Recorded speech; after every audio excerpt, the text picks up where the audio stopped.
Hey, what's up, community leaders? Thank you so much for what you do to foster healthy community. You are leading the way with onboarding and supporting life group leaders, and I can't say thank you enough. Now, I know because I've heard some feedback from several of you that it gets kind of hard as a community leader at times when life group leaders don't respond. What do you do when you've got a life group leader who will not respond to your texts or attempts to reach out? That's what this video is all about. We just want to take a minute to give you an idea of, how do I best move forward? We know throughout the last year, especially with COVID-19, that it's been kind of difficult to stay in touch with folks, and people may have felt like they've slipped off the radar. And what I want you to hear really loud and clear is this: whatever happens, don't give up.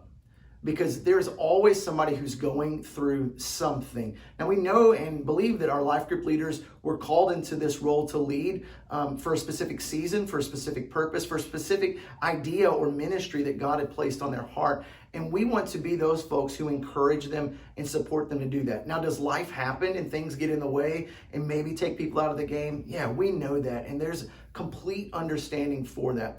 What I want you to be reminded of is that as a community leader, you're in this spot to be able to maintain those relationships. Just making yourself available can go such a long way. One of the best things that you can do very early on is to figure out what their preferred method of communication is. How about figuring out if they love text messages or phone calls? Another great play is for you to make friends with your life group leaders on social media.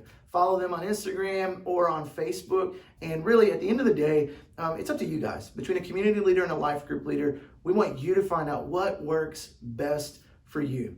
Now, as you continue to reach out to folks, and maybe if there's difficulty in them responding, after 2 or 3 attempts of you trying to do that, please let me or our team know about that so that we can kind of follow up. Sometimes people answer the phone when the pastor calls, and that's just a normal reality. But we want to make ourselves available as well. We're always extending trust to you as the community leader. And as a community leader, I want you to extend trust to your life group leaders. We're believing that those folks are meeting.